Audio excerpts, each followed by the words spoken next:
Shalom, eu sou Dov Wiener, um dos voluntários da Associação Dror Ontem e Hoje.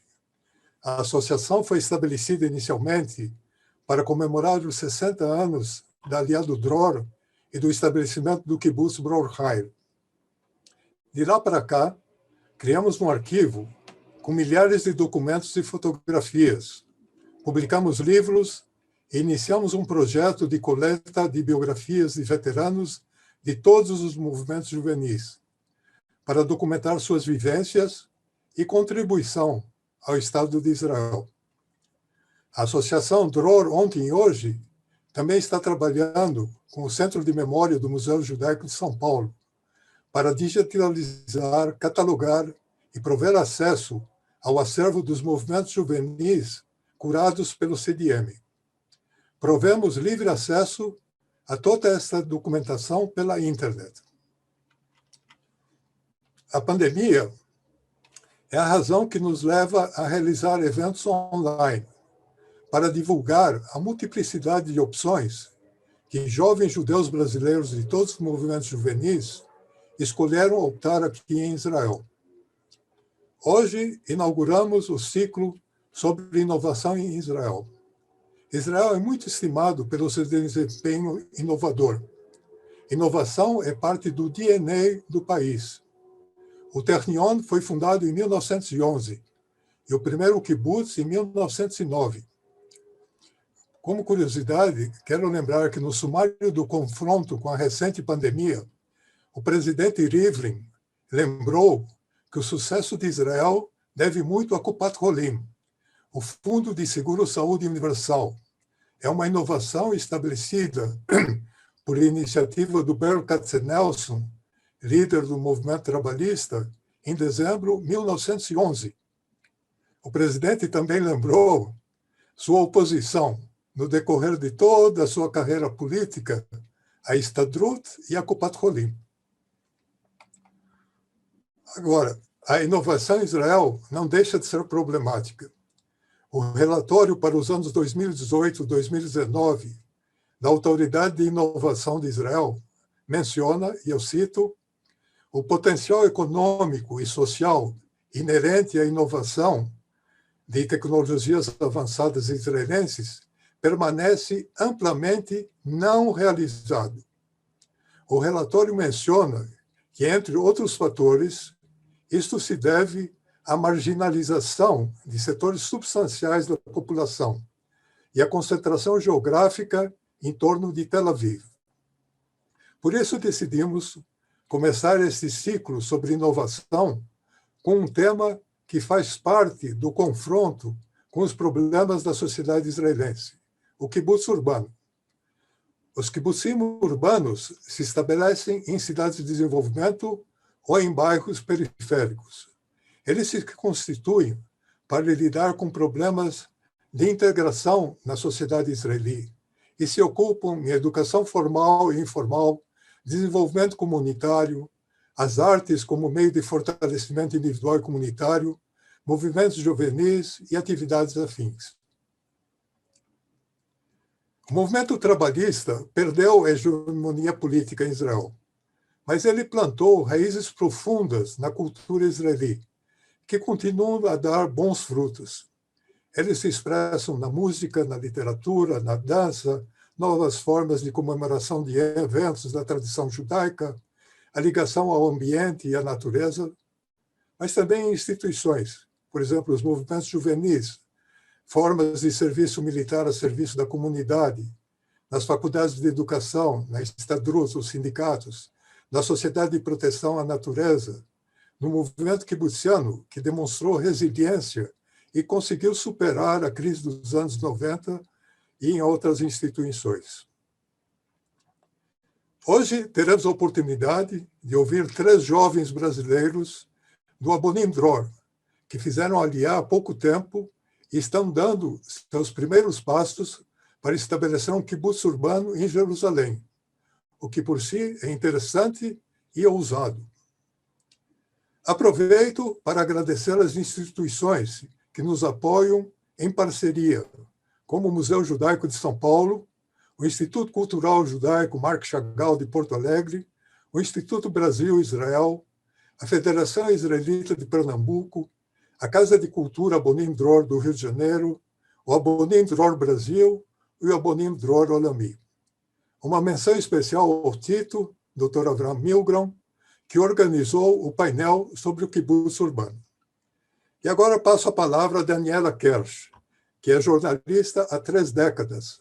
Ela é formada em comunicação pela PUC do Rio e tem mestrado em política e prática internacional pela Universidade George Washington, nos Estados Unidos. Desde 2003, ela é correspondente em Israel, onde trabalha como jornalista freelance para a Folha de São Paulo, a Rádio França Internacional e outros veículos brasileiros, entre eles a Veja, a Globo News e a Rede Globo. A Daniela também escreve uma coluna semanal para o Instituto Brasil-Israel, e ela entrevistará os novos pioneiros em Jerusalém, o Richard Siegel, o Felipe Kaufmann-Gorodowitz e Fábio Abulafia. Daniela, a palavra é sua. Olá a todos, agradeço o convite. Meu nome é Daniela Kersh.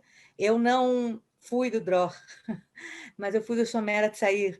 E eu considero que o Dror e o Shomer são Tnuot, são movimentos primos ou irmãos, e me identifico muito com tudo que o Dror se identifica e o que o Dror traz para o Brasil, para os judeus do Brasil e também aqui para Israel.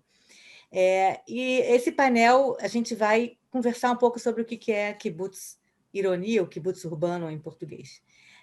Eu queria já começar explicando como é que vai acontecer. A gente tem aqui uma apresentação dos 3 jovens que estão formando esse kibbutz ironi. Depois dessa apresentação, eu vou fazer algumas perguntas minhas para eles, e depois a gente vai abrir para perguntas do público, que vocês podem escrever no chat, e o Rimon vai olhar as perguntas e vai me depois sugerir fazer algumas delas.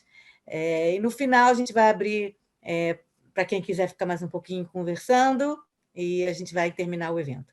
Então, eu quero começar dando a palavra para, eu acho que é o Richard, né, que está com a apresentação, e vamos escutar, e depois disso eu vou fazer as perguntas. Acho que é o Fábio. Fábio, Sim, sou eu. Fábio que está com a... Sim, vou abrir aqui a apresentação.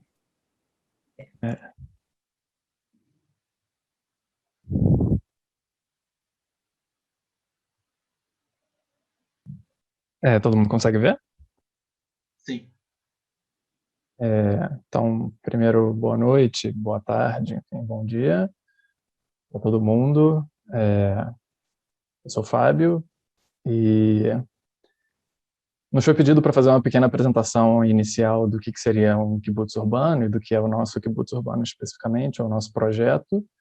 E a gente vai fazer uma apresentação bastante sucinta, 10 minutos no máximo, e para poder depois seguir com o evento. E a gente começa com uma foto das 8 fundadoras do kibbutz, e para os mais atentos, com mais um intruso aí que eu deixo para vocês descobrirem quem é, porque a gente não encontrou nenhuma foto que estava só nós 8. Então, ficou por essa mesmo. Felipe, você quer começar? Não, eu começo. Primeiro, então, boa noite para todo mundo. Eu sou o Richard.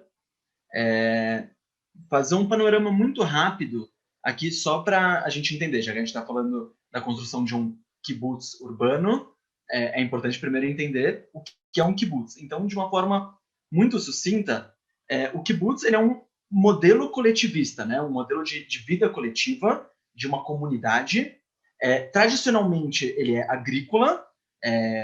Ao longo da história da construção do Estado de Israel, os kibbutzim eles são muito importantes, eles tradicionalmente não são rurais. E kibbutz é uma palavra que vem do shoresh, vem da raiz da palavra kvutzá. Kvutzá significa grupo, kibbutz é como se fosse, então, agrupamento, que é exatamente para demonstrar essa ideia de uma forma específica de comunidade. O kibbutz ele surge, né, com o propósito de uma vida alternativa, embasada nos valores do sionismo socialista, e ele é de extrema importância para a criação do Estado de Israel, tanto por questão de espaço, pelas localizações onde os kibbutzim foram fundados, também pela questão de serem rurais, que era uma demanda do momento, para poder produzir comida para a população que estava vindo cá para Israel. As pessoas precisavam se alimentar e a ideia era trazer cada vez mais e mais pessoas. E algo interessante é que os kibbutzim, eles são muito falados quando a gente fala da história de Israel, mas a verdade é que nunca a população de kibbutz passou de 10% da população do país. Por exemplo, então, em 1949, como vocês podem ver aí, tinham 50 mil pessoas que faziam parte de kibbutzim, enquanto a população de Israel era por volta de 600 mil pessoas. Hoje, que a população é por volta de 9 milhões e meio de pessoas, a gente tem por volta de 120 mil pessoas em kibbutzim. E segundo dados do movimento kibbutziano aqui em Israel, tem por volta de 270 kibbutzim do estilo clássico, do estilo rural, que existem em 2021.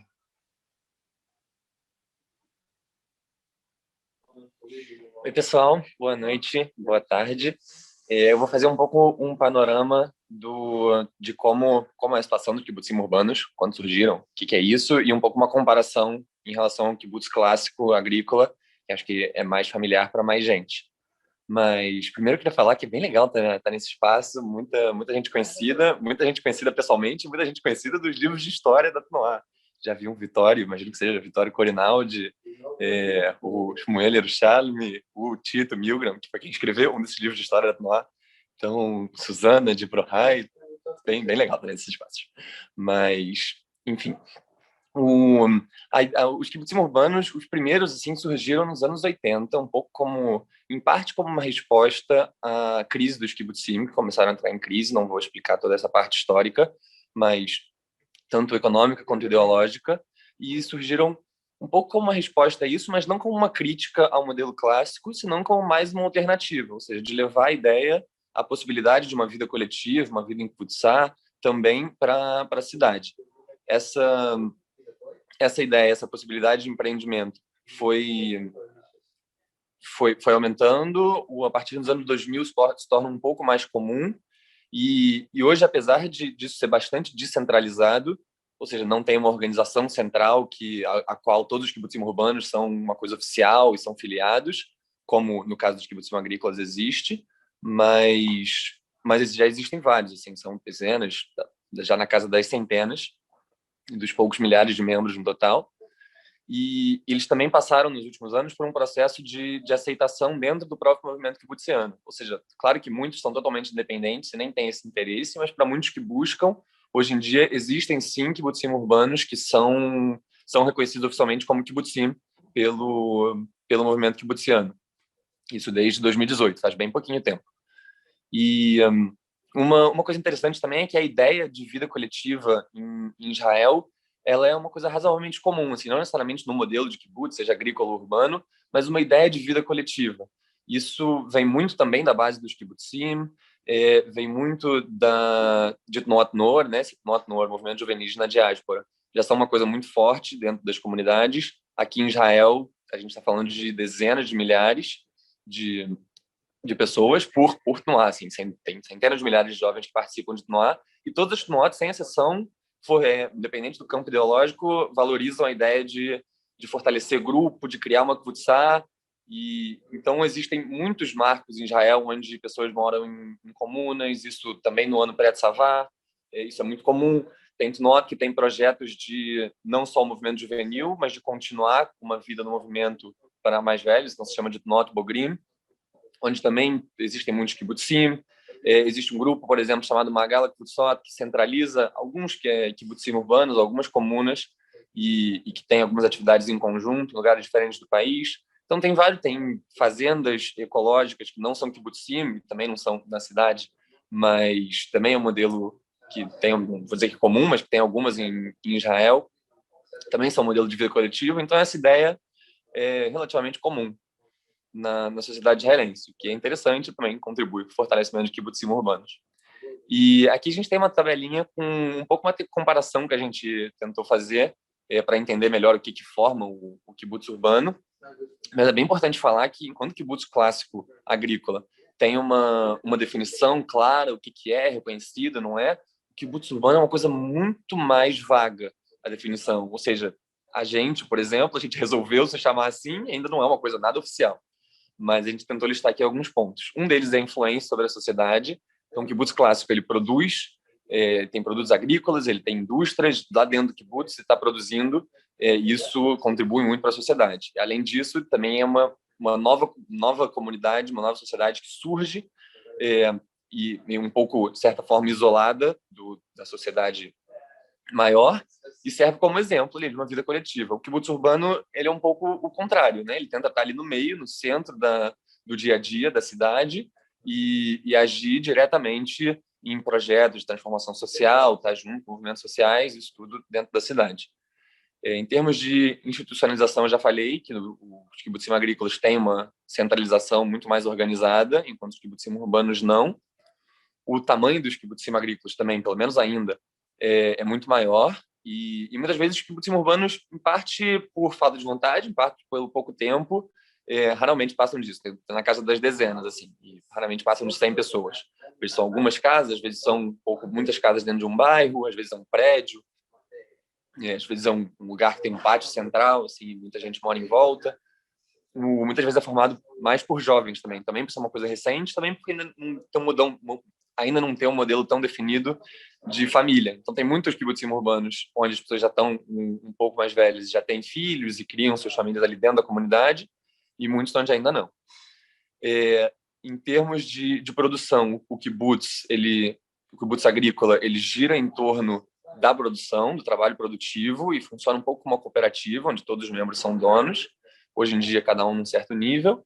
E enquanto o kibutz urbano, ele não aspira a ser autossustentável. Assim, é muito mais comum que ou as pessoas tenham seus trabalhos assalariados fora, ou enfim, não necessariamente tem ali uma ocupação que é trabalhar para o kibutz. Enquanto no kibutz agrícola você tem, eu vou trabalhar na lavanderia, vou trabalhar na plantação, vou trabalhar nisso, naquilo. No kibutz urbano você vai ter menos, vai ter menos cargos desse tipo e mais cargos que estão muito mais voltados para o lado de fora. E é isso. O último ponto é, de fato, o trabalho, né? O que as pessoas que estão aí dentro se ocupam.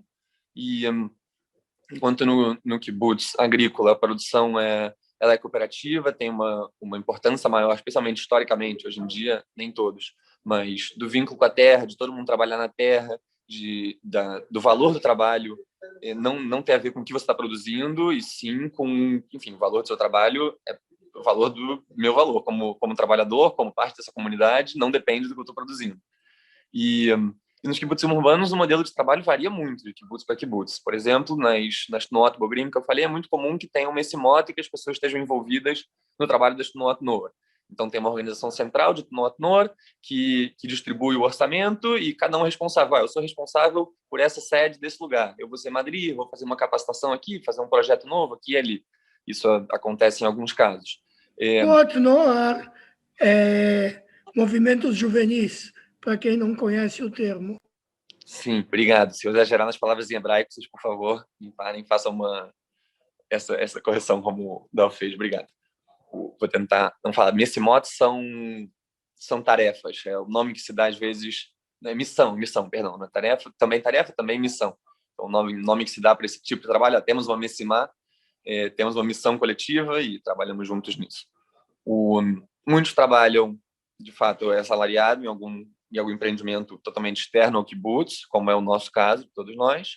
E muitas vezes também existem, mesmo que não como a ocupação no sentido de trabalho, também uma ocupação no sentido de tempo, de projetos comuns onde as pessoas ativam juntas na sociedade. Isso é bastante comum, diria, em quase todos os kibbutzim urbanos. E, bom, isso foi um pouquinho um resuminho, pode passar para o slide seguinte. Bom, então, depois dessa desse resumo do Felipe e do Richard, eu vou falar um pouco onde que a gente entra nisso tudo, né? O que é essa nossa kibbutzá que a gente formou. Enfim, o nosso kibbutz foi fundado em 2020, ou seja, no ano passado, em meio a toda a crise do coronavírus aqui também.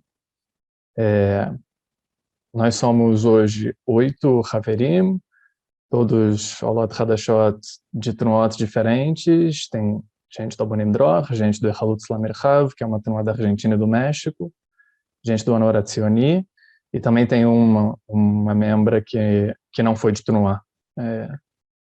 E somos todos também latino-americanos, né? Brasileiros e argentinos. A gente... Uma parte muito importante dessa construção desse kibbutz para a gente é que a gente não se feche só em nós mesmos. Assim, né? Que os trabalhos que a gente faça sejam a nível pessoal, sejam a nível social, que a gente se integre com pessoas de fora. Então, a gente convida muita gente que é do nosso círculo de amizade para participar dos nossos projetos, dos nossos eventos, enfim, das nossas atividades. E isso é o que a gente está chamando da Keilah, que está em volta do nosso kibbutz, enquanto que o núcleo é formado por esses 8 Haverim que estão distribuídos em 2 casas. Keilah seria comunidade. Comunidade, isso, comunidade. Enfim, nós somos 2 comunas no centro de Jerusalém, elas são distantes uma da outra de 5 a 10 minutos andando. Não é o ideal que a gente gostaria muito de estar, se possível, todo mundo na mesma casa, se não possível, no mesmo prédio, na mesma rua, o mais perto possível, mas foi o que a gente conseguiu, dadas as circunstâncias sobre as quais a gente se criou. E também tem um membro do grupo que não está em nenhuma das 2 casas, que mora numa terceira casa com outras pessoas, mas que faz parte do nosso cotidiano também. Um elemento muito central, por enquanto, do nosso kibbutz é o ativismo político. Todos nós nos envolvemos bastante nos últimos meses nas manifestações que são recorrentes aqui em Israel, em movimentos sociais que organizam e que fazem parte dessas manifestações, das quais a gente provavelmente vai falar aí ao longo do resto do evento. Quase todos nós trabalhamos com educação. Isso não é necessariamente uma deliberação nossa como grupo, que vamos trabalhar com educação. Eu acho que é mais algo pessoal que todo mundo trouxe de si, né? Enfim, somos muitos que estudaram educação, que seguem estudando educação, e que hoje trabalham com educação, seja dentro da Tnuot Nor, ou dos movimentos juvenis aqui em Israel, trabalhando com Shnat, trabalhando com Mahon LeMadrichim, seja estudando e fazendo outro tipo de atividades, ou assalariadas ou voluntárias. E a gente preza muito por encontros frequentes, né? Então a gente faz reuniões periódicas, uma vez a cada 2 semanas a gente tem reunião sempre, que a gente decide a pauta coletivamente, às vezes a pauta prática, burocrática, deliberativa, às vezes a pauta ideológica, às vezes a gente senta por 2 horas durante uma semana para discutir algum tema que a gente considera que seja interessante para a conjuntura atual ou para a nossa formação ideológica. A gente faz Hamamot também com bastante frequência. Hamamot são espaços em que a gente compartilha muito mais os nossos sentimentos e muito menos as nossas ideias. A gente compartilha como que a gente se sente dentro do grupo, como é que a gente se sente na sociedade de maneira geral, nas nossas casas, e faz esse trabalho enfim, quase terapêutico, assim, né, de expor nossos sentimentos, nossas emoções, enfim, de se trabalhar como grupo, valorizando também a individualidade de cada um. Zman Tarbut é mais uma ideia que a gente tem, que a gente também abre para pessoas de fora, que a gente, sempre que a gente se junta informalmente, a gente tenta, por 15, 20 minutinhos, fazer um Zman Tarbut, alguém traz alguma coisa interessante, cultural, que aprendeu durante a semana, para compartilhar com o grupo e engrandecer o próprio grupo. E assim a gente termina a nossa apresentação. É interessante, essa foto eu acho que é bem marcante da nossa trajetória também. A gente começou a se formar online, né, por Zoom. Né, na época do corona, primeiras 5, 6 reuniões foram todas online, e eu acho que, enfim, isso mostra um pouco dessa dialética entre a distância e a presença, né, que talvez tenha sido justamente esse afastamento que também tenha permitido com que hoje a gente tivesse conseguido construir e começar esse projeto. Acho que é isso. Obrigada, muito, muito interessante. Eu acho que foi uma boa apresentação para a gente começar a discutir essa ideia do kibutz urbano. Antes de fazer minha primeira pergunta, eu queria fazer uma pergunta prévia. Queria perguntar se o kibutz tem um nome, ou vocês chamam só de kibutz? Bom, eu posso responder essa. O nosso kibutz, por enquanto, não tem um nome. Não foi uma decisão nossa de não dar nome, só porque ainda não surgiu um momento que a gente queira se juntar para discutir qual é o nome ou alguma coisa assim. Por enquanto, é o nosso kibutz, é a nossa kutzá. Mas, possivelmente, acho que a gente vai ter um nome no futuro. Eu acho que justo Ok. essa também é uma discussão se é kibutz, se é kutzá. A gente só de pessoas dá para chamar de kibutz, e de vez em quando a gente fica meio na dúvida, eu pelo menos. Mas normalmente assim, se refere como ou kibutz ou kutzá. Ok. Depois a gente podia entrar, né? Daniela, um usando diferente. minuto só. Eu só quero observar que os participantes estão convidados a fazer perguntas pelo chat para depois. Ok. Eu queria agora passar para cada um de vocês, 3, se vocês pudessem, cada um, em 2 minutinhos, explicar de onde veio a ideia de fazer o kibutz e qual é a relação de vocês pessoal com essa ideia. O que levou vocês a tomar essa iniciativa e qual é a ligação que vocês têm com essa ideia do kibutz urbano? Então, eu vou aqui moderar, vamos começar pelo Fábio, 2, 3 minutinhos, explicando um pouco o que levou você a esse kibutz. Acho que essa é uma ótima pergunta, assim, eu fiz ali há 2 anos e meio e não estava para nada na minha lista de prioridades quando fiz ali ou sequer de objetivos, construir uma vida coletiva aqui em Israel, foi algo que surgiu daqui, assim. E eu acho que tem muito a ver obviamente tem muito a ver com a educação que a gente tem na Trunai e que a gente traz na nossa bagagem, mas também tem muito a ver com o perfil das pessoas que a gente encontrou aqui, que eu pessoalmente encontrei aqui.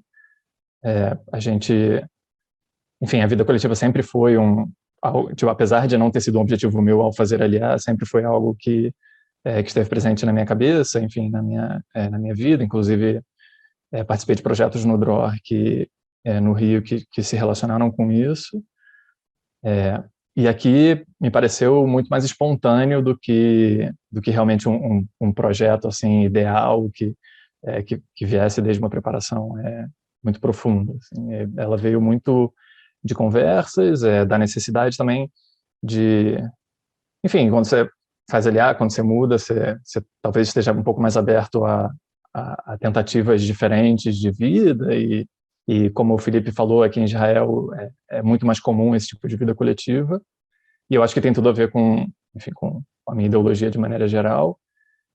Então foi muito a base de conversa mesmo, assim, de ter encontrado, por exemplo, o Richard nos meus primeiros meses de aliá, e a gente conversar sobre isso, sobre como eram os espaços coletivos na Truná, sobre se a gente tem vontade ou não de fazer isso, e depois de ter encontrado também amigas argentinas que compartilhavam das mesmas ideias, e a gente foi construindo isso muito organicamente, assim, foi muito...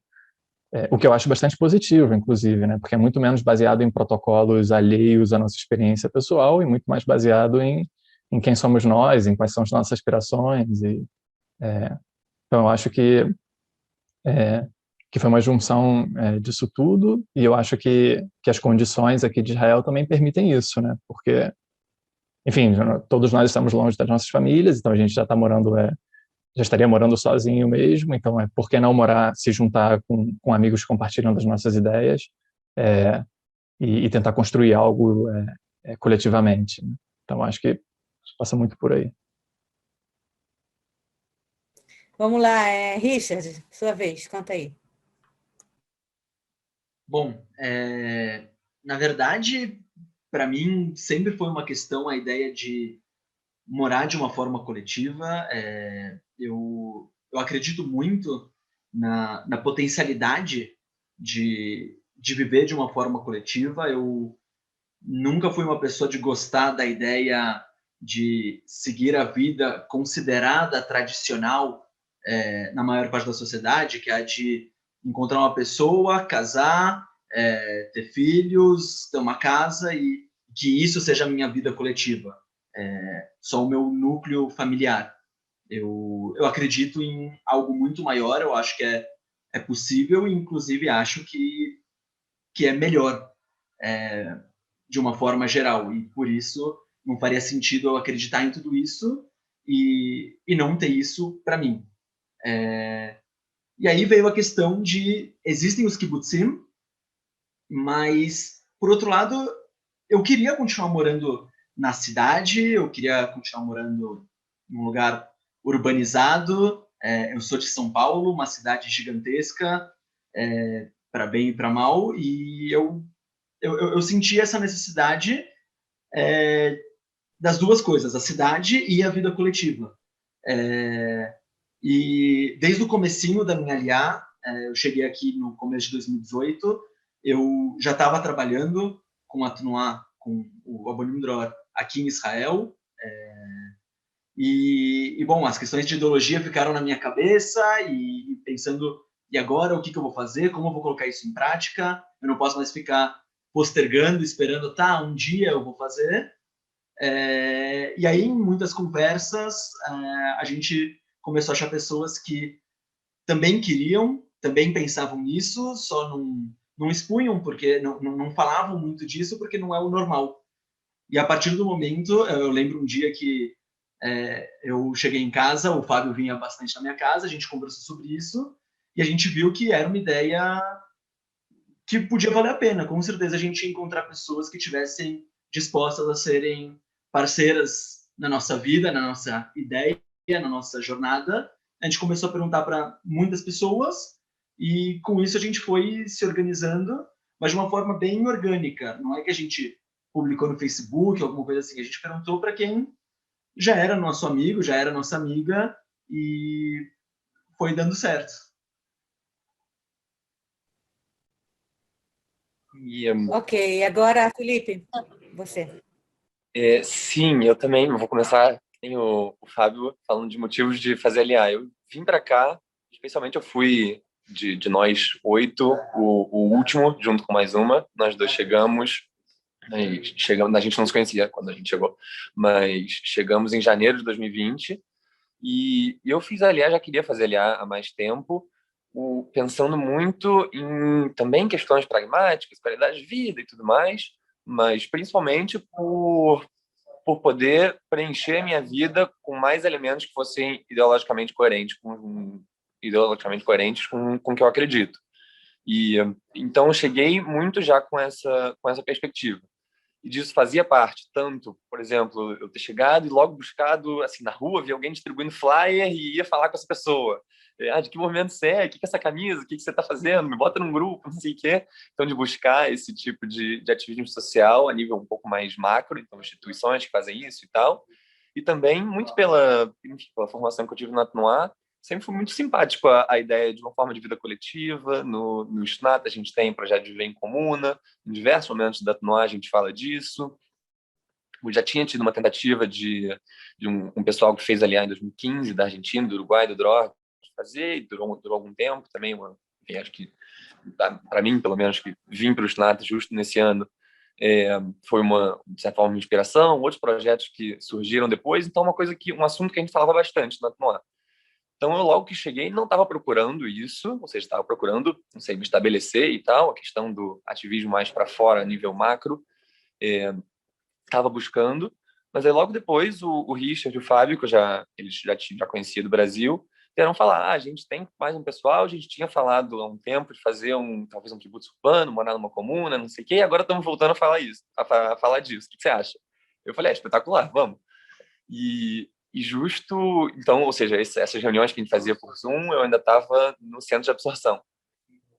E justo para o meu processo de absorção, Klitá, que é o período que a gente chama os primeiros meses, pelo menos, onde você ainda está se adequando a tudo em Israel, no meu processo de absorção, o kibutz foi espetacular. Assim, ter um grupo de amigos e amigas próximos e uma contenção emocional e uma ajuda a nível burocrático, uma ajuda com tudo, na verdade, também foi espetacular.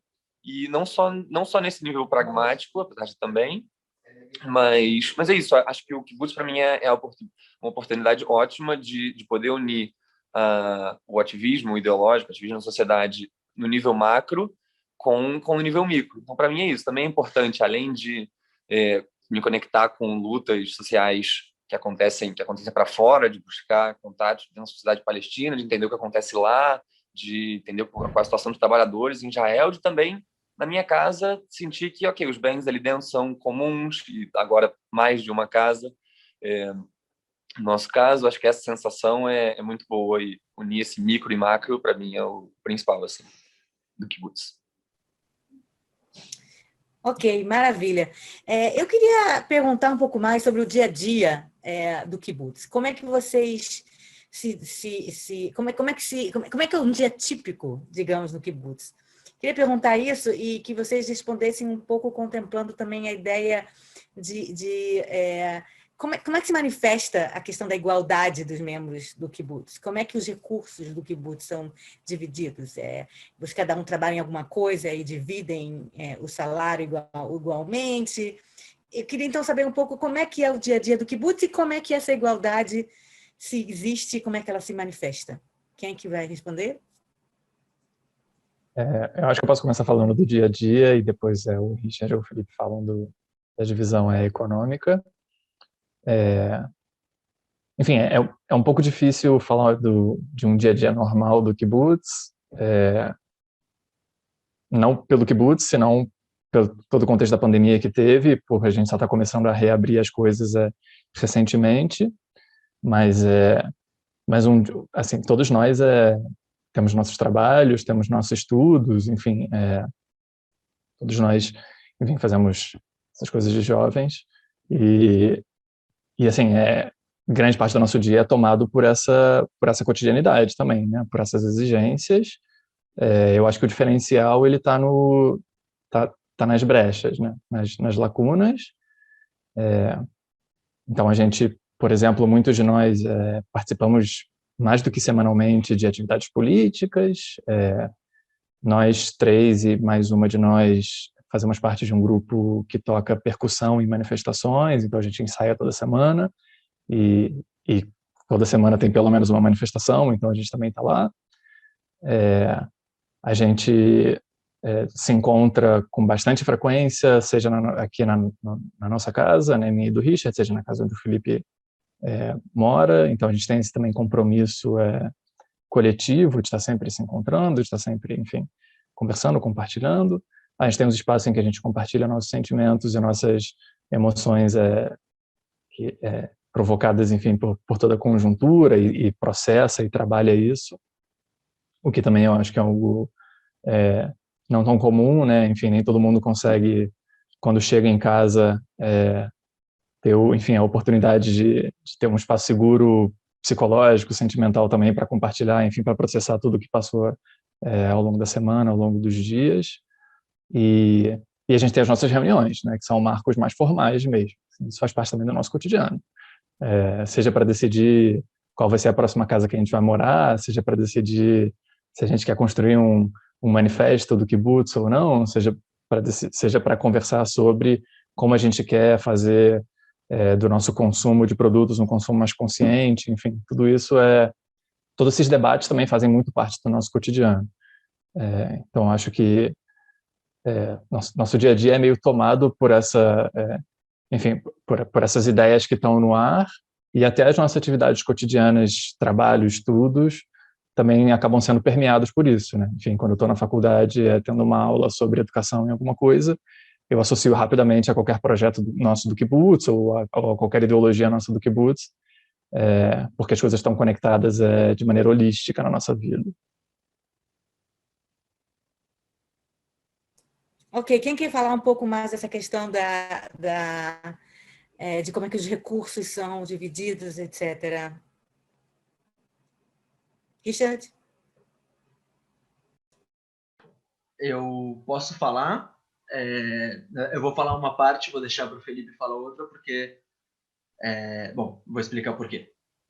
A gente tem duas formas de divisão. Eu vou falar um pouquinho mais sobre a nossa forma de divisão das comunas. E vou deixar para o Felipe, que pode falar muito melhor sobre como a gente faz a nível de todo o kibbutz.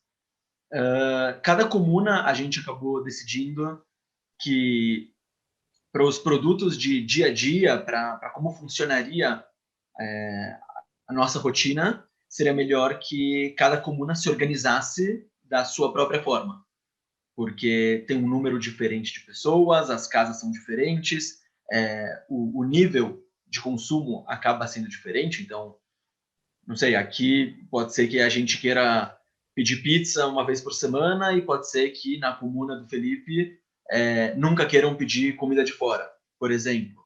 Ou a gente quer fazer algum projeto, construir alguma coisa, a gente vai talvez usar o nosso dinheiro, e a comuna do Felipe a gente, por exemplo, vai chamar para fazer parte, mas sem necessariamente a mesma responsabilidade, mesmo porque a gente tem reuniões das próprias comunas do dia a dia.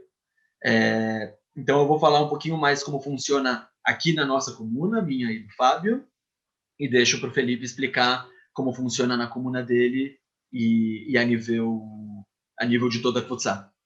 Aqui o que a gente decidiu é que todo mundo tem os seus salários, e a gente coloca 20% do nosso salário para ser parte da casa. Então, independente de quanto a pessoa ganha, ela vai colocar em porcentagem, e dessa forma a gente vai gerar uma igualdade.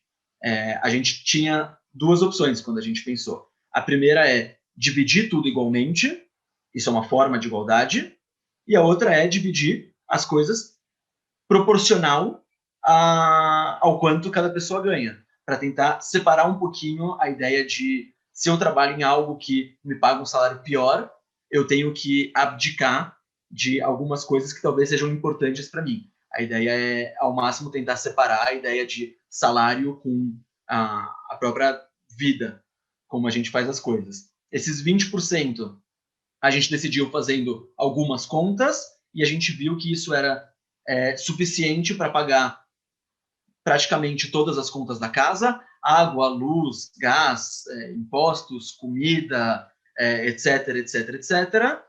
Inclusive quando a gente sai para comer ou algo assim. E o resto do dinheiro fica para cada pessoa, pelo menos por enquanto, porque a gente também vê a necessidade de cada pessoa possa ter a sua individualidade. E existem pessoas que vão sentir a necessidade de gastar mais dinheiro em alguma coisa, outras pessoas vão sentir a necessidade de gastar dinheiro em outra coisa, e não tem por que tudo ser um grande debate. As pessoas têm o seu próprio dinheiro e podem gastar com o que bem entenderem. Eu, falando um pouco, como a gente também, no ano passado, logo depois que a gente se mudou, começou com essas discussões sobre como fazer com dinheiro, como fazer com seja comum, a gente divide tudo, a gente faz um planilho, o que a gente faz. E a abordagem nossa aqui não, porque eu não estou em casa, mas na nossa casa, foi, a princípio, uma certa resistência, porque a gente quer falar o mínimo possível sobre dinheiro. O dinheiro não precisa ser um assunto importante, não vamos se ocupar muito de pensar nisso, vamos só continuar dividindo tudo, como a gente já está fazendo, e ter a noção de que tudo é comum, que entrar na casa, enfim, vai fazer compras juntos, porque a gente tem um consumo mais ou menos parecido, e no que não tiver, todo mundo pode se adequar, e continuar assim organicamente. Isso quando aconteceu assim nos primeiros meses, a gente tinha mais ou menos esse registro de quanto gastava. Então, num certo momento, a minha ideia era, assim, o meu pensamento e continua sendo, num primeiro momento, falar bastante sobre dinheiro, discutir como vai ser, para depois poder falar pouco e dinheiro não ser a questão central, não ser a questão importante no dia a dia, porque eu acho que, enfim, na sociedade capitalista, o dinheiro tem um papel central demais da conta. E justo a gente queria que isso acontecesse menos em casa, na nossa micro-sociedadezinha que está em formação. E aí, bom, em um certo momento a gente se deu conta de que a gente poderia fazer a conta desses gastos e colocar, combinar de, ao invés de depois perceber quanto cada um tinha gastado, colocar antes, vamos ter uma quantia fixa que a gente coloca como a Cupá é no hebraico como se fosse um caixa comum, então a gente coloca essa quantia todo mês num caixa comum, que a gente não coloca de fato, mas fica, eu sei que agora na minha conta tem uma quantia X que não é minha, é de todos nós. Então, a gente estabeleceu qual seria essa quantia fixa também. A gente pensou em fazer o proporcional ou não, mas nem todo mundo estava com um salário fixo nesse momento. Isso muda e faz isso mais complicado. Então, estabelecemos uma quantia fixa e também porque a gente ganha bastante parecido. E aí a gente se administra os gastos mais ou menos dessa forma, que eu acho que fica bem interessante, que a gente tem bastante mais acesso e noção de para onde está indo dinheiro, o que a gente está gastando. Esse mês, vamos, não sei, sobrou tanto, vamos, sei lá, doar para alguma causa social, a gente pode fazer isso, por exemplo, porque a gente tem esse dinheiro comum para isso. A gente ainda não está fazendo, mas uma outra coisa que a gente começou a fazer, e aí todos os 8, não só em cada casa, isso mais recentemente, do mês passado, estabelecer uma Cupá, um caixa comum, para o kibutz como um todo. Como funciona isso? A gente também pensou num valor que fosse bem menor. Se antes a gente está falando de mais ou menos 20% para os gastos da casa, que incluem contas, mercado e coisas comuns de cada casa, para esses gastos do kibutz, a gente está falando de só 5% do salário de cada um, que também vai para quando a gente se junta e faz alguma coisa todo mundo junto. Ou seja, a gente já tem em cada casa a noção de que, eu posso chegar na outra casa e consumir, porque tudo bem, todo mundo, a gente se sente em casa, nas casas uns dos outros. Mas essa Cupá comum serve para a gente ainda estar definindo para onde que ela vai. Pode ser tanto para causas sociais, quanto para consumo, onde que a gente se junta para uma pizza, coisas simples assim. Um uso dela, por exemplo, vai ser agora a gente recentemente se filiou todo mundo a um café em Jerusalém, que é uma cooperativa e que também é um centro de eventos, funciona como um centro comunitário para a comunidade para uma comunidade específica mais de esquerda de Jerusalém, e que já existia há alguns anos. A gente teve contato, achou legal e se filiou. Então, essa taxa de filiação sai dessa Cupá comum, por exemplo. São um exemplo, mas podem existir muitos outros. Acho que é isso, assim, nossa organização financeira está nesses 2 aspectos, a Cupá das casas e a Cupá comum. Ok. Eu queria falar um pouquinho sobre essa questão, enfim, vocês mostraram uma tabela com as diferenças entre o kibutz clássico e esse modelo de kibutz urbano que ainda está sendo definido por vocês, né? E uma das maiores diferenças, talvez, que eu identifiquei, mas, obviamente, outras pessoas podem perguntar sobre outras diferenças, mas uma das maiores diferenças é essa questão do envolvimento social, porque os primeiros kibbutzim e as primeiras kibbutzot, a ideia era um pouco de se isolar, né, de sair da sociedade clássica, né, da cidade, ir para um lugar mais ermo, mais distante, se isolar e formar lá uma sociedade do zero e ficar meio que na própria sociedade, se tornar autossuficiente na produção, né, agrícola e tal. Já no caso desse kibutz urbano que vocês estão criando, a ideia de trabalhar com a sociedade, se inserir na sociedade, se integrar na sociedade, de uma grande cidade, inclusive, eu achei que é uma coisa um pouco diferente da ideia do kibutz clássico. Eu queria que vocês falassem um pouco sobre isso, essa questão do envolvimento social na sociedade como um todo, que talvez seja aí um pouco diferente desse envolvimento social que dos primeiros kibbutzim, ou até mesmo dos kibbutzim hoje em dia. Eu queria que vocês comentassem um pouco sobre isso, sobre a importância desse envolvimento social na sociedade como um todo, do lugar onde o kibutz urbano está nesse momento. Não sei quem quer começar. Eu posso começar, depois vocês me complementam, quem quiser. Mas eu acho que sim, você descreveu bastante qual que é a nossa ideia. Ou seja, acho que, num primeiro momento, dos kibbutzim agrícolas, a ideia era que a sociedade ela é muito tóxica e muito problemática, então vamos fundar uma coisa nova do zero, e eu acho isso muito, muito louvável também. Inclusive, não sei o quanto que eu estaria disposto a uma coisa assim, ou seja, não estou tanto que não estou numa coisa assim, mas e acho que a nossa perspectiva é de fato diferente, ou seja, primeiro, acho que a gente não tem a pretensão de se tornar uma coisa gigante, então de fato uma sociedade totalmente autossustentável, ou seja, acho que sim, ter mais gente seria legal, mas acho que dificilmente a gente vai se tornar uma coisa gigantesca. Mas então, primeiro isso, e segundo, exatamente também por nós sermos, assim, o Lot Hadashot, tipo, também está em contato com o que está acontecendo aqui. Nenhum de nós nasceu, cresceu nessa sociedade, então está em contato com o dia a dia da cidade, uma grande cidade, Jerusalém, a cidade mais populosa do país, e onde acontece muita coisa, e a gente está bem no coração da cidade, assim, isso também foi uma discussão onde que a gente ia morar, a gente escolheu morar no centro de Jerusalém, onde muitas vezes acontecem as principais manifestações. Ao longo do ano passado e desse ano também, até agora está acontecendo, todo fim de semana tem uma manifestação em frente à casa do Benjamin Netanyahu, do primeiro-ministro, então isso é muito perto das nossas casas. Outras mobilizações que se convoca de uma hora para outra também são no centro da cidade, então a gente está pertinho, então acho que essa decisão fez parte, assim, estar no centro para se conectar com o que acontece, conhecer o dia a dia, conhecer mais pessoas, e não necessariamente ser o centro da mobilização, mas sim se juntar a gente que já está fazendo muita coisa que a gente acha legal. Não sei o que vocês querem me complementar aí, Fábio e Henrique. Sim, concordo 100%. Só queria acrescentar duas coisas. A primeira é que a nossa leitura não é para nada crítica do movimento kibutziano inicial, né, enfim, do início do século XX.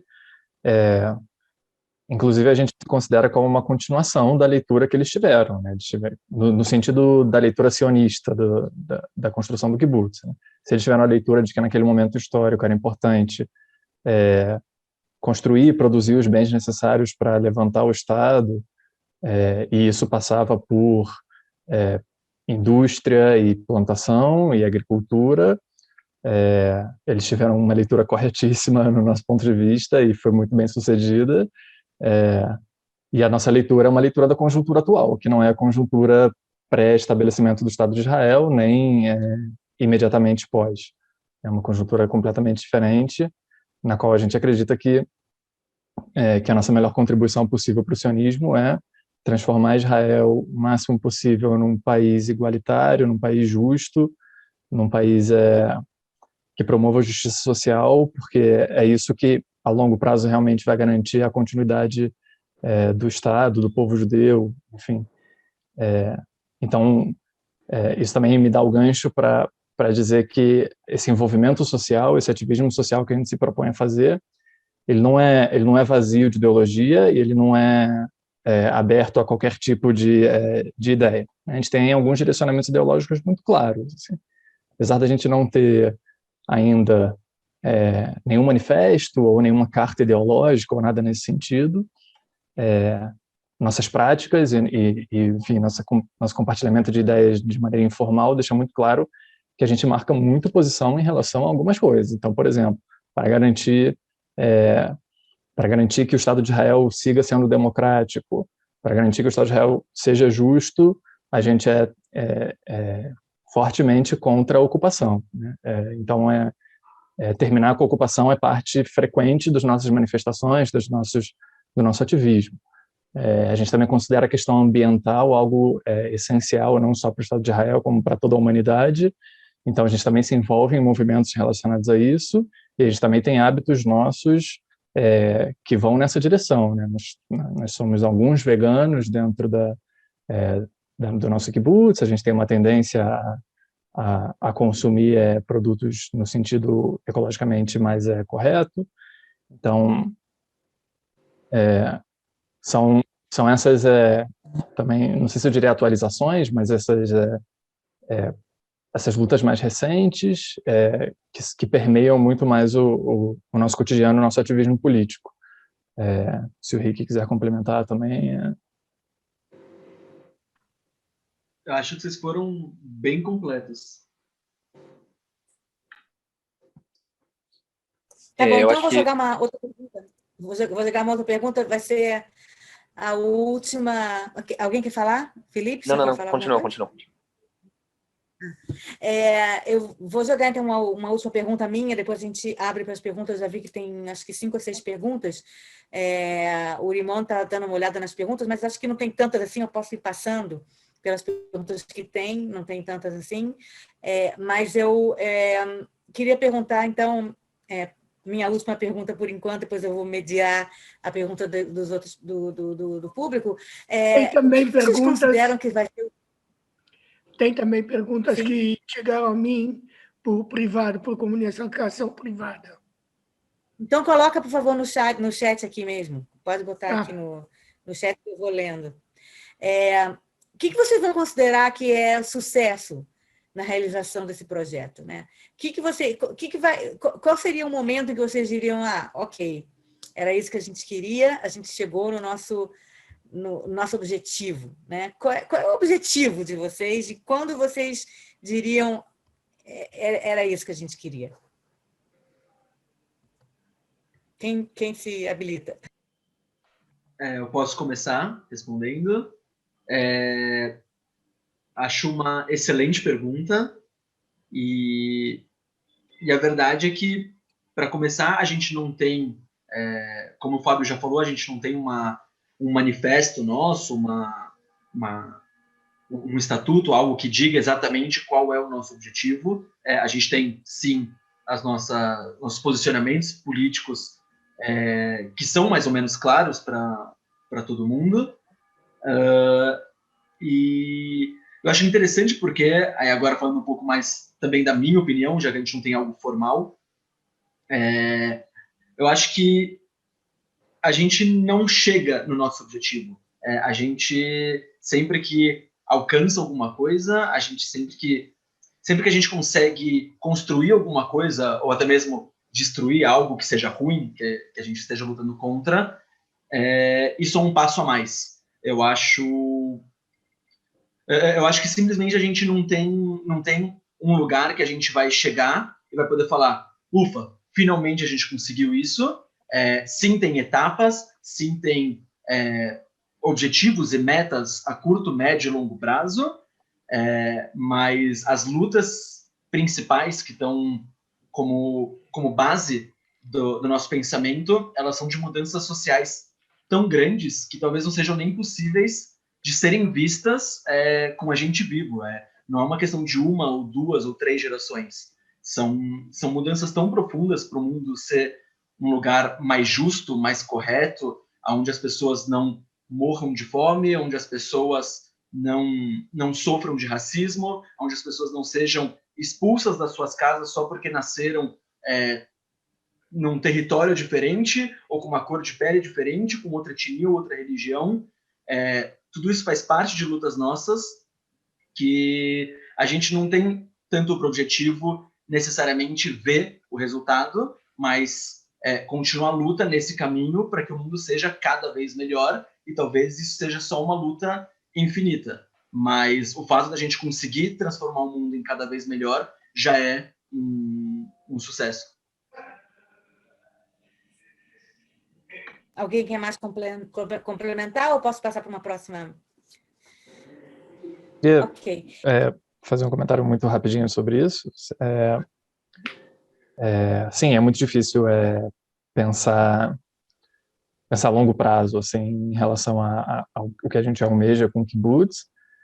Primeiro porque, enfim, foi justamente a ausência desse longo prazo que permitiu com que a gente se construísse hoje, né? Como a gente falou, foi tudo muito orgânico, tudo em base às... óbvio que com uma ideologia por trás, mas com base nas necessidades mais imediatas. Então é difícil falar de objetivo, mas eu acho que dá para falar de sonho, assim.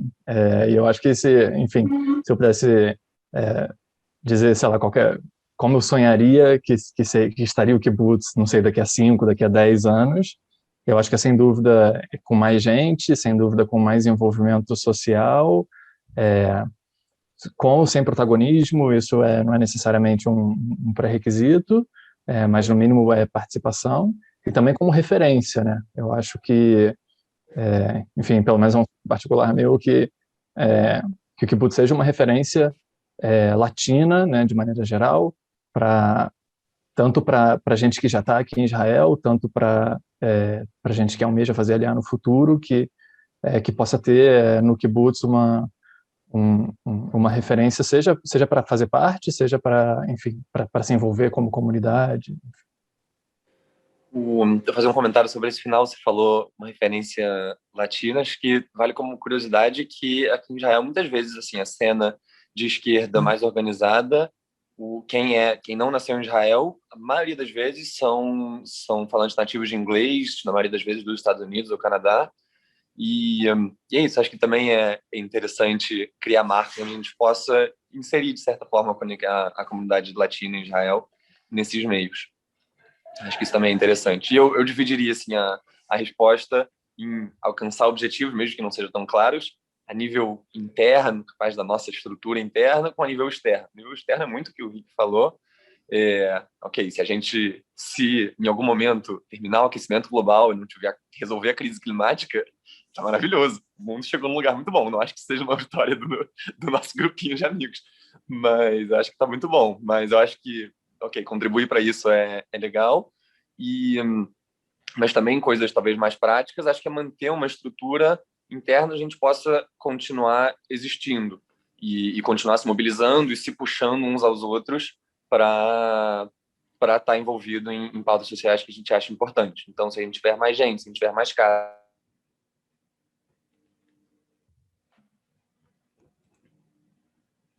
O Felipe deu uma congelada. formais, Então, eu você deu uma aqui, congelada. Me ligaram bem. Termina a frase que você estava falando. Eu estava falando se a gente tiver uma estrutura que permita a gente continuar existindo e continuar se mobilizando e continuar fazendo parte da luta social e puxando uns aos outros e umas às outras para essa militância, ou seja, se incentivando e se influenciando positivamente, eu acho que é isso. Acho que a gente está alcançando no gerúndio sempre o nosso objetivo. Tá legal. Vou começar, então, a fazer umas perguntas aqui, pelo que eu estou vendo no chat. Eu acho que tem algumas perguntas sobre definição, tá? Por exemplo, o Lene Pripas pergunta se não é uma república. E o Tito complementa perguntando se não é mais uma comuna com grande motivação social e ideologia de influenciar círculos menos privilegiados e sociedade nas urbes. Quer dizer, essa questão vocês mesmos falaram que vocês não sabem se é kibbutz, se é kvutzá. Como é que vocês lidam com essa questão das definições ou vocês não estão muito interessados em definições?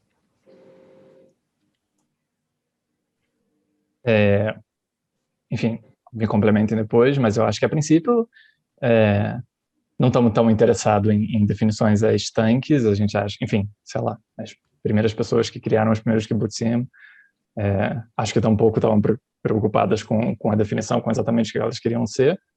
Em relação à república, eu acho que tem uma diferença essencial que é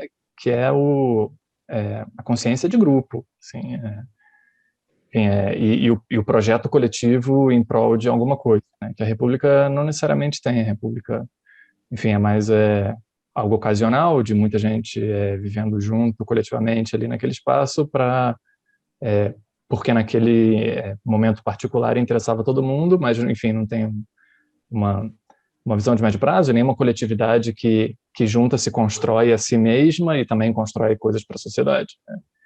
Em relação à comuna, pode ser, enfim, eu imagino que se eu perguntar aqui o que é comuna para cada um de vocês, dos 71 participantes, vão ser 71 respostas diferentes. Então, é muito difícil também definir o que é comuna, definir o que é kibbutz. Eu gosto muito da palavra kibbutz, também gosto muito da palavra comuna, mas eu acho que é do kibbutz para caracterizar o que a gente é, um pouco também pela inspiração das gerações passadas, sabe, pelo caráter também um pouco sionista e judaico do termo, que eu acho que já é parte da cultura judaica de maneira geral. Então, acho que eu prefiro também por essas questões mais, enfim, mais de inspiração, assim. Mas, assim, tipo, eu acho que A gente está menos preocupado em debater tecnicalidades do que a gente é em relação a cada termo e mais em construir o nosso espaço inspirado, seja por kibbutzim urbanos que já existem, seja pelos kibbutzim clássicos, seja por comunas, né? Enfim. Ok, vou passar para mais algumas perguntas. O Newton e a Raquel Sirrel perguntam se existem cargos. Tem esse cargo de tesoureiro, tem o líder administrativo, tem uma organização de cargos. Eles perguntam também se há um estatuto. Vocês acham que chegaram a falar que vocês estão pensando num estatuto? Não é importante ter um estatuto nesse momento? Acho que eu posso começar essa. A primeira sobre os cargos, a resposta é que não, assim, não temos cargos numa divisão e tal, até porque a gente nem tem uma estrutura interna tão complexa que prescinda disso, mas o que a gente tem muitas vezes é de uma forma de divisão de tarefas. Então, surgiu um evento, surgiu uma necessidade de marcar uma reunião, então, tem a pessoa que vai organizar o calendário, tem a pessoa que vai fazer os pontos da reunião, que vai escrever a ata, tem a pessoa que vai fazer o contato com tal instituição para marcar alguma coisa. Então, nesse sentido, sim. A única coisa que tem um pouco mais fixa, um dos exemplos de cargo foi o Gizbarit, que é tesoureiro. Então, como a gente tem as planilhas para organizar a CUPA, esse caixa comum, tanto em cada uma das duas casas, quanto a coletiva dos 8. Então, ok, tem alguém, eu numa casa e mais uma na outra casa, que estão mais a cargo da planilha, mas não chamaria isso de cargo, porque eu acho que está um trabalho muito pequeno. Assim. Acho que essa divisão de tarefas circunstanciais é mais importante. Ok. Tem uma pergunta aqui do Enzo, que ele pergunta onde que vocês... acho que já falaram um pouco sobre isso, sobre sempre estar no gerúndio, né? Mas ele pergunta aqui, daqui a 5 anos, o que vocês gostariam daqui a 5 anos? Eu posso incluir aí nessa pergunta, de repente, que você esteja realmente numa casa só, com mais pessoas? Quer dizer, qual é a visão em 5 anos, onde esse kibutz vai estar, provavelmente com um nome daqui a 5 anos? Bom, vou responder essa. Acho que a gente acabou fazendo essa ordem. Eu acho que, primeiro, assim, dizer como a gente pensa é muito complicado, porque é muito difuso e, na verdade, a gente está vivendo um período muito complexo com a pandemia, então é difícil fazer tantos planos a muito longo prazo, porque a gente não sabe o que vai ser o novo normal depois que a pandemia terminar. Mas eu posso falar de uma maneira geral, pelo que eu converso com a maioria das pessoas aqui do Kibbutz. A ideia é tanto conseguir crescer a nossa participação no cenário político do país, seja em diferentes aspectos, em diferentes âmbitos, mas conseguir crescer, conseguir ser cada vez mais parte das lutas políticas por aqui e também a questão de ter mais pessoas, tanto mais pessoas sendo parte do kibbutz, quanto, como foi explicado antes, como o Fábio falou na apresentação, as pessoas que estão também à nossa volta. E não a nossa volta no sentido de estão à nossa volta porque nós somos o kibbutz, mas a nossa volta no sentido de amigos, conhecidos, colegas, parceiros, aliados, que consigam estar nessa relação com a gente. Então, eu acho que é muito mais conseguir fazer algo que seja mais, melhor e para mais pessoas, se eu consigo resumir bem. Deixa eu incluir, já que você está respondendo, botar você numa outra pergunta que tem a ver. Alguém perguntou, a Ayala perguntou, por que essa escolha de latinos, argentinos e brasileiros? Vocês não pensaram em entrar num kibbutz ironi com israelenses, um kibbutz que já existe, já com israelenses ou outras nacionalidades? Bom, alguns motivos do porquê. Como a gente já falou antes, era a questão de que o kibbutz surgiu de uma maneira muito orgânica e logo no começo, quando a gente chega aqui, a gente acaba se juntando com mais ou menos as pessoas que têm uma cultura parecida, um idioma parecido, assim que a gente chegou, o nosso nível de hebraico era relativamente baixo, então ter contato com pessoas que falam o nosso idioma acaba sendo mais fácil. No caso, nós três, a gente também fala espanhol fluentemente, também pelo contato com as pessoas que são do kibbutz, mas a gente queria também criar algo que fosse nosso. A gente não é que é contra a ideia de se misturar com israelenses, muito pelo contrário, a gente está inserido na sociedade israelense, nós somos israelenses, é importante deixar isso claro, nós fizemos Aliyah, nós temos cidadania israelense, nós somos parte da produção da cultura israelense também, não como algo gigantesco, mas somos indivíduos da sociedade israelense. Agora, falando israelense no sentido de pessoas que nasceram aqui em Israel, a gente tem esse contato na praticamente todas as lutas políticas, nos trabalhos, nas universidades.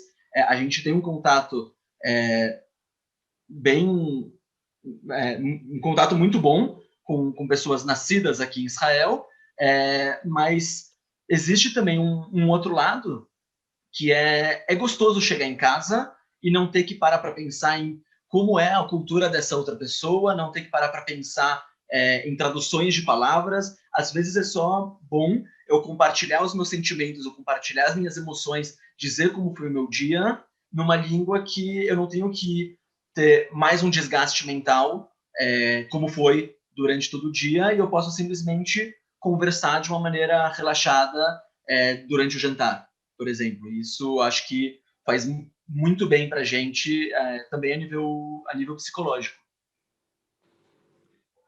Eu queria fazer um comentário Ok. também, conectando algumas das perguntas, posso? Sobre isso de onde a gente quer estar em 5 anos, acho que é uma ótima pergunta, e acho que a resposta é totalmente individual, então, ou seja, dentro do kibbutz a gente não teve essa discussão, mas posso listar algumas coisas que eu, pessoalmente, acho que seriam muito legais, e acho que principalmente no sentido de um pouco se colocar no mapa. E eu acho que, nesse sentido, faz parte, por exemplo, ter mais gente, eu acho que isso é interessante, ter mais casas, talvez, se tem mais gente que está interessada, que não necessariamente está em Jerusalém, ter alguma coisa desse tipo, não só em Jerusalém, porque aí eu estou em Jerusalém, posso ir para Tel Aviv, ter um pouso lá também, e saber que eu tenho esse marco ideológico em outras cidades, isso acho que seria super interessante. Eu acho que sim, se envolver com israelenses nativos também seria super interessante, e buscar esses marcos. Eu acho que são algumas das coisas que para mim seriam super interessantes em termos de crescimento, e acho que também, nesse sentido, ter um manifesto, voltando à pergunta anterior lá do manifesto, ajudaria muito nesse sentido, porque é mais fácil de apresentar para alguém que esteja interessado, e acho que cria um pouco mais a possibilidade de alguém estar interessado, não depender exclusivamente disso. Tem esse meu amigo, essa minha amiga que estão fazendo ali agora, vou chamar, vou perguntar o que acha, e depender de fato do vínculo individual, poder ser uma coisa procurada. Isso eu acho que seria interessante. Maravilha. Deixa eu passar agora, então, para uma pergunta do Leonardo Bertoli Krieger. Ele pergunta, saindo um pouco, né, e juntando aqui, colocando um pouco a questão do Brasil aqui, né? Ele pergunta como nós, Bogrim do Brasil, podemos contribuir para o desenvolvimento do projeto. Como esse projeto pode ser atrativo para que logremos atingir a Aliyah Halutziana. Agora, então, tentando botar um pouco o Brasil no meio da história. Eu acho que eu posso dar um pitaco nessa. Primeiro, muito legal ouvir o Enzo e o Lê. Foram 2 Hanichim. Enfim, em 2019 eu fui Madrir do Shnat, eles 2 eram Hanichim, então é muito bom encontrar eles de novo por aqui, vocês. Eu acho que antes de mais nada é a aceitação da ideia. Assim. O fato de ter feito isso aqui em Israel não exclui a possibilidade da existência de coisas parecidas no Brasil. E não só porque é legal criar um kibbutz no Brasil, senão porque a gente considera isso um passo importante, enfim, um projeto importante em termos de sociedade, enfim, não só para Israel, como para o Brasil também. Então, nesse sentido, para todos os que não estão interessados em fazer aliar, que considerar a viabilidade de fazer que seja uma comuna, seja um kibutz urbano no Brasil já é algo que a mim particularmente seria incrível, tipo, já ajudaria muito, não ajudaria a gente diretamente, pragmaticamente com o nosso projeto, mas é super inspirador também saber que enfim, que novas ideias já estão surgindo também com base nas nossas e também, enfim, né, se relacionando, né, com as nossas. Fora isso, eu acho que, sinceramente, pragmaticamente, é meio difícil, assim. Enfim, a gente não sei lá, não tem nenhum projeto de necessidade de ajuda financeira, qualquer coisa nesse sentido, e a distância dificulta um pouco. Eu acho que o contato, acima de tudo, é o que pode ajudar a gente, assim, a saber, enfim, se as pessoas se sentem felizes e bem com essa ideia, a gente escutar isso, a gente trocar, a gente conversar, a gente se relacionar, aproveitar as tecnologias aí para a gente estar sempre em contato e crescendo junto um com o outro. Fábio, deixa eu aproveitar que você está respondendo e responde essa aqui também, do Ricardo Gorodovich. Ele está perguntando se o kibutz urbano, ele está dizendo que um kibutz urbano desse tipo podia acontecer em qualquer lugar do mundo, podia inclusive no Brasil. Por que especificamente Israel? Como é que vocês vinculam essa ideia do kibutz com Israel? Como é que vocês veem a vinculação, o judaísmo aí nessa questão do kibutz, né? Por que vocês estão em Israel? Eu acho que, enfim, são muitas respostas possíveis para isso. Eu acho que um pouco delas a gente já falou, né? O Felipe falou no começo da apresentação sobre o fato de que em Israel a vida coletiva ela é muito mais comum do que no Brasil, particularmente. Óbvio que isso tem a ver com as necessidades da construção do Estado, né? Até talvez mais do que a ideologia propriamente, mas enfim, ou estava todo mundo junto no kibutz, ou era um pouco mais difícil a construção do Estado. Então, acho que isso deixou uma cultura coletiva bastante forte assim, na sociedade israelense, que nos inspira também para fazer isso aqui. O que não impede que isso aconteça em qualquer outro lugar. Eu acho que como isso se relaciona com o nosso judaísmo e com o nosso sionismo, eu particularmente não sou uma pessoa muito vinculada com o judaísmo, assim, não é algo muito forte na minha identidade, mas em relação ao sionismo, sem dúvida, eu acho que tem a ver, né? Se as origens do sionismo estão relacionadas com essa ideia de coletividade, com essa ideia com essa necessidade também da coletividade, eu acho que tem tudo a ver quando a gente vem para Israel e tenta construir também essa coletividade com base na ideia de acreditar num Estado judaico democrático. Tem tudo a ver com essa ideia coletiva da gente se juntar para lutar por isso, né? Seja no agrário, no urbano, seja no nosso trabalho, no nosso ativismo político, nos nossos estudos. Acho que tudo isso se relaciona, assim. Ok, queria, inclusive, pegando aí, para todo mundo, para vocês três, tá? Mas pegando aí um pouco do que o Fábio falou agora sobre o relacionamento dele com o judaísmo, eu vou ler aqui uma coisa que o Tito escreveu, que é uma lição e uma pergunta no final. Não sei se não é uma pergunta, mas é uma questão, talvez. Ele escreveu que Jerusalém, onde vocês vivem, é um microcosmos de Israel. Aí vocês se confrontam com os grandes problemas sociais, religiosos, políticos e econômicos dos israelenses. Se vocês saírem um pouco do núcleo de vocês e ouvirem o que dizem nos bairros, na cidade árabe oriental, nos círculos religiosos, vocês terão muito material para refletir e vai ajudar vocês a se orientar e encontrar um caminho não só para vocês se integrarem em Israel, mas fazer um trabalho importante que talvez vá de encontro a ideias que vocês se identificam nos dias de hoje, que são difíceis de implementar devido à polarização social, cultural e política. Em suma, diz o Tito, vocês são extremamente necessários, ao mesmo tempo há um perigo de alienação da população que tem essas da população de Jerusalém, né? Cada vez mais longe da idiosincrasia israelense. Vocês podem, talvez, estar numa bolha, né? Isso que eu queria dizer, eu acho. Vocês são universais e os jerusalemitanos são cada vez mais judeus étnicos ou estreitos ou fanáticos. Em suma, vocês têm um grande desafio e dificuldade à frente.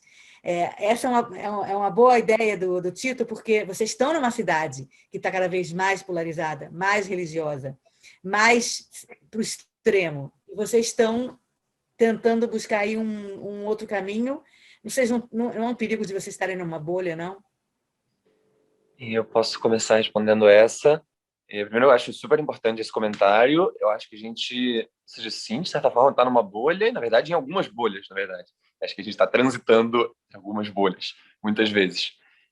Eu acho, por exemplo, existe a bolha latina, existe a bolha de Olim Yolat Hadashot, novos imigrantes, existe a bolha judaica, que não se conecta com as comunidades árabes e palestinas. Existem uma série de bolhas. E eu acho que quebrar elas é muito importante, apesar de muitas vezes ser difícil.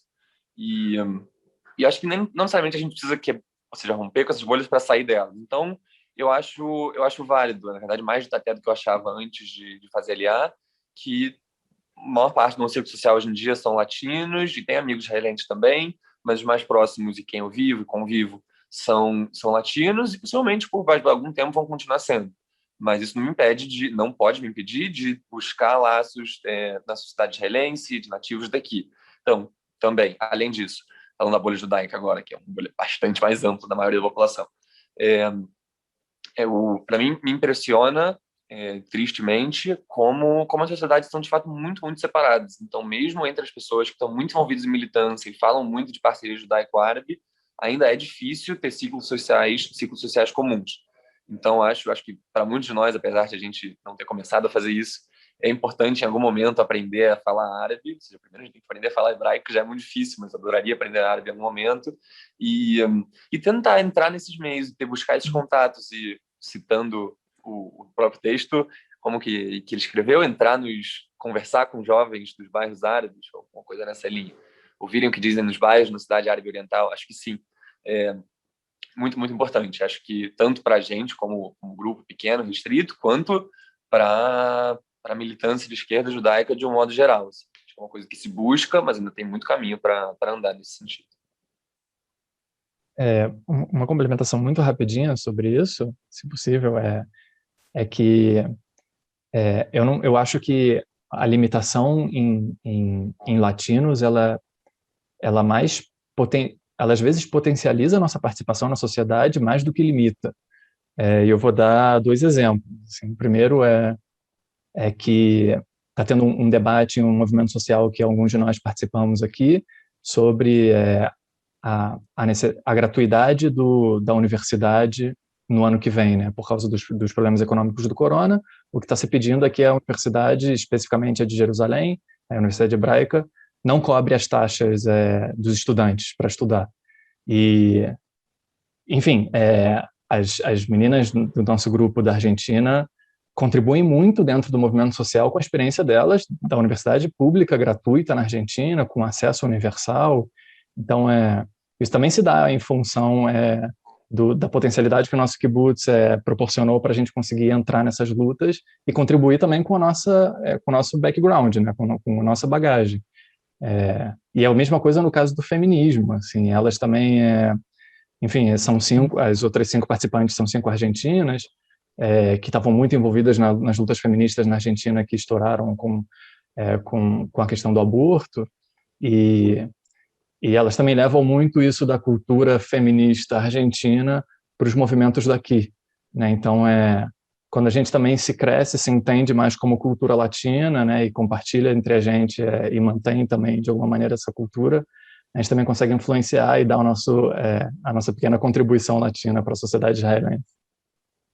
só para complementar, uma última coisa muito, muito rápido do que o Fábio falou, porque teve uma pergunta que foi por que as mulheres não estão participando aqui, porque todas as mulheres do nosso grupo não são brasileiras, especificamente elas são argentinas, e isso significa que elas não falam português, e como a ideia aqui era ser em português e com Olim e Olot do Abonim Dror Brasil, não teria tanto sentido elas estarem aqui por essa questão.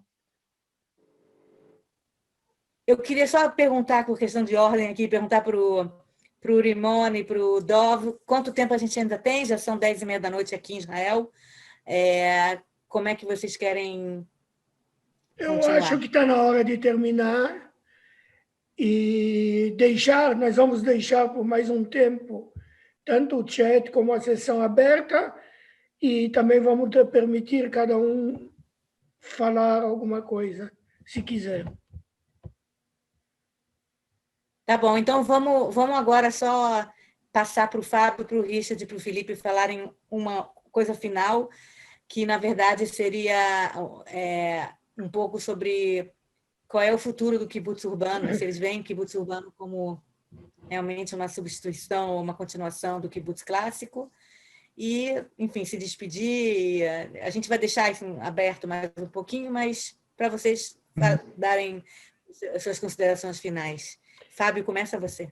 Tanto mais, aliás, que daqui a pouco, em vez de ter participantes, nós vamos ter sobreviventes.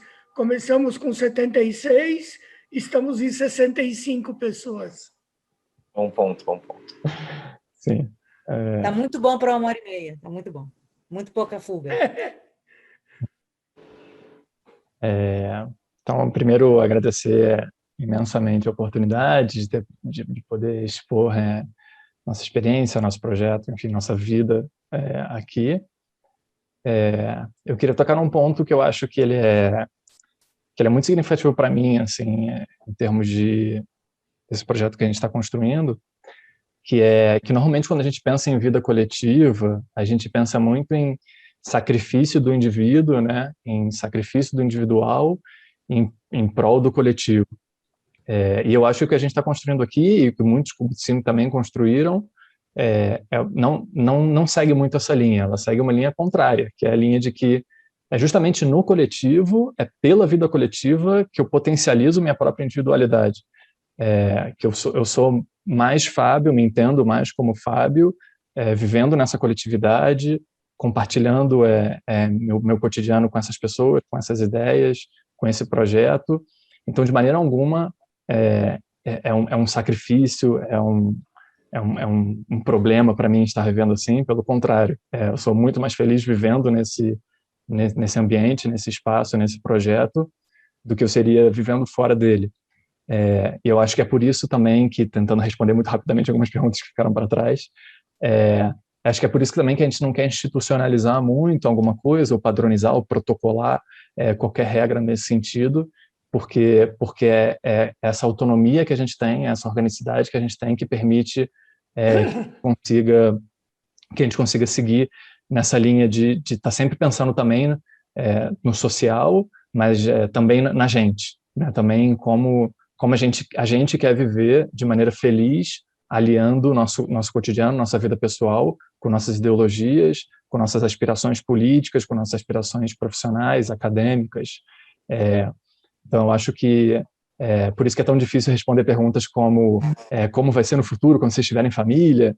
A gente nunca pensou nisso, assim, a gente não tá no Seder-Yom, né? Não está na pauta no momento, mas a gente está seguro de que se o projeto seguir, ele vai seguir, em algum momento vai chegar essa pauta e a gente vai trabalhar ela com base nesses princípios, né? No princípio de aliar os nossos princípios políticos com nossas aspirações pessoais e com o nosso estado emocional, psicológico do momento. Obrigado, gente. Richard, fala você agora, dá as últimas considerações. Bom, eu acho que é interessante pensar, e eu penso bastante nesse caminho, que é quando os kibbutzim clássicos, agrários, foram criados, eles foram criados e cada vez que surgia algum problema, eles se deparavam com algum obstáculo, eles tinham que solucionar de alguma forma. Cada kibbutz solucionava de uma forma diferente, mas se a gente analisa de uma maneira mais macro, existiam alguns caminhos que os kibbutzim iam tomando. E aí, muitas vezes, dá a impressão, quando a gente olha para o passado e a gente já sabe o que aconteceu, que os kibbutzim, eles são uma coisa um tanto quanto estática, que já existe uma definição exata de o que é o kibbutz, como funciona o kibbutz, a estrutura, mas quando a gente analisa kibbutz a kibbutz, cada kibbutz tomou o seu caminho. É verdade que pela influência dos outros, é verdade que pela influência da conjuntura do mundo, da conjuntura de Israel, mas eles foram construindo as coisas passo a passo. E eu gosto de olhar que, de uma maneira que a gente também tem um pouco disso. A gente não está se preocupando com, por exemplo, o que vai acontecer quando tiver uma briga interna, ou o que vai acontecer quando tiverem filhos, se é que isso vai acontecer, ou qualquer coisa assim. Provavelmente a gente vai construindo aos poucos. Então, não sei, por exemplo, há pouco tempo uma pessoa veio e disse que queria fazer parte do kibbutz. Não foi tão difícil, a gente trouxe numa reunião a ideia, a gente discutiu, era uma pessoa que já era nossa amiga, já fazia parte de quase todos os eventos, a gente só falou, sim, essa pessoa pode ser parte, é um pouco lógico pra gente. Mas se fosse uma pessoa sem relação nenhuma, isso geraria outra discussão que provavelmente ia acabar gerando algo que a gente usar como ideia para um futuro. Então, acho importante entender essa perspectiva de que a gente está em construção e de que a gente sempre vai estar em construção, assim como qualquer outro kibbutz. Ótimo. Felipe, termina você aí, faz suas considerações finais. Também queria agradecer muito, achei bem legal, bem interessante, vai ser interessante para quem está participando também.